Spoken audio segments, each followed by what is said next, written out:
Assalamualaikum warahmatullahi wabarakatuh. Saya Adit Maulana Pratama. NIM saya 12 11 22 11 00 72. Saya prodi Ilmu Komunikasi dan di sini saya akan menjelaskan dari sisi 14. Yang pertama, beberapa faktor yang memungkinkan karyawan tidak merasa termotivasi di bawah kepemimpinan Bapak A, yaitu yang pertama ada kewenangan mutlak terpusat pada pemimpin. Yang kedua, komunikasi berlangsung hanya satu arah dari pemimpin kepada bawahan. Yang ketiga, tugas-tugas diberikan kepada bawahan secara instruktif. Dan yang keempat, lebih banyak ditemukan kritik daripada pujian. Yang kelima, cenderung ada paksaan, ancaman, dan hukuman dalam jalannya organisasi.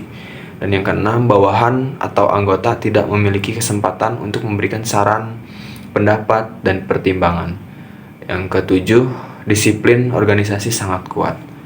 Nah, yang keduanya yaitu desain program pelatihan kepemimpinan baru untuk Bapak A.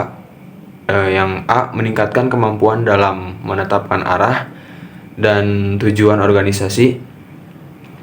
Pemimpin dituntut memahami dan memiliki kemampuan dalam menetapkan suatu tujuan organisasi tersebut dengan baik serta cara ditempuh guna mewujudkan tujuan tersebut.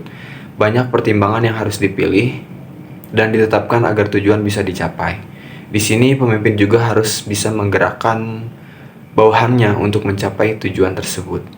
Lalu yang poin B-nya, melatih kemampuan mempengaruhi orang dalam kelompok organisasi.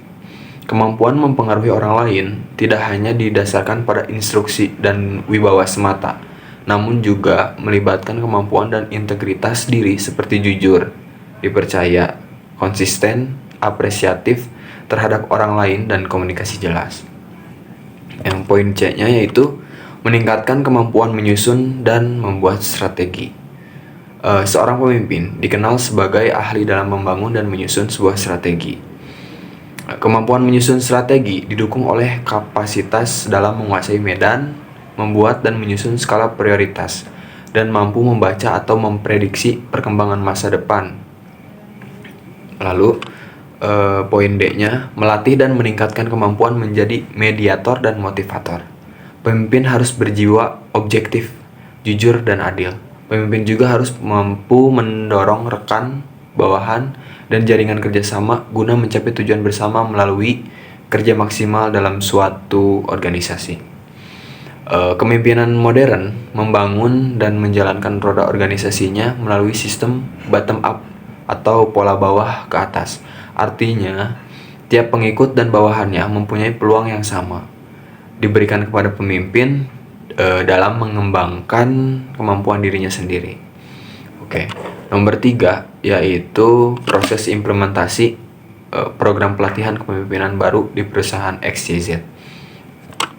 Yang pertama ada pembangunan program pelatihan, yaitu kegiatan atas program pelatihan dilakukan berdasarkan pada strata klasifikasi terkait dengan program pelatihan tersebut dengan melibatkan HR dan manajemen senior.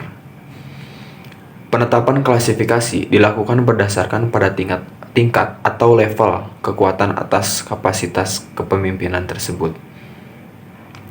Poin 2-nya yaitu pengembangan program coaching kelompok dari kelas kepemimpinan tersebut, kemudian dievaluasi dalam periode tertentu, serta dijalankan proses pendampingan dalam pemastian percepatan. Atas pengembangan pelatihan dijalankan, lalu program coaching itu dijalankan dengan mengembangkan contoh-contoh kasus yang dapat dikembangkan terkait dengan program coaching tersebut. Lalu yang poin C-nya, evaluasi kinerja. Untuk memastikan bahwa kepemimpinan dapat dijalankan sesuai dengan standar persyaratan, harus dapat dipastikan bahwa program coaching tersebut termonitor untuk kemudian dipastikan bahwa program kompetensi kepemimpinan tersebut dijalankan sesuai dengan standar persyaratan dari perusahaan tersebut.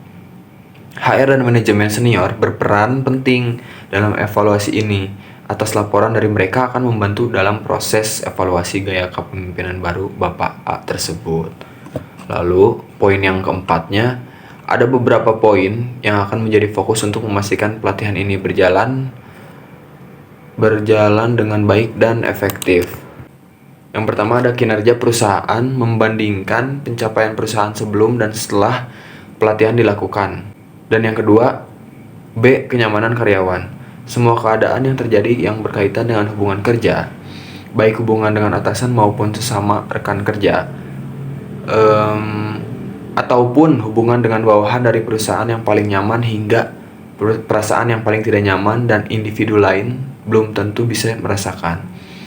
Jadi yang poin selanjutnya yaitu inovasi. Suksesnya pelatihan ini juga akan menciptakan inovasi yang berbagai macam yang mendukung perusahaan dalam mencapai tujuan.